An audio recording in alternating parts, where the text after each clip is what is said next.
Эже саламатсызбы? Бизге комментарий берип коесузбу? Эмне маселе боюнча? Дагыстан Далабаевич айтып атат да, что кактус анан Азаттыкты анан клубду жапканга письмо чогултуп атабыз деп. Ким чогултуп атат? Сиз. Жок.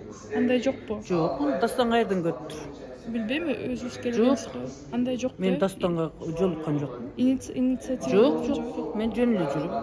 Рахмат. Ким айтат ал? Это сообщение не об этом рассказать, а о другом. У нас депутат Надира Нарматова собирает подписи, собирает у депутатов подписи. Она написала обращение, чтобы президент закрыл кактус и Азаттык.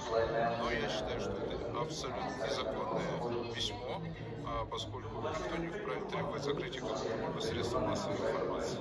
Ана Дастан каяктан көрүптүр аны? Билбейм, ошентип айтып жазса, Жалган бул.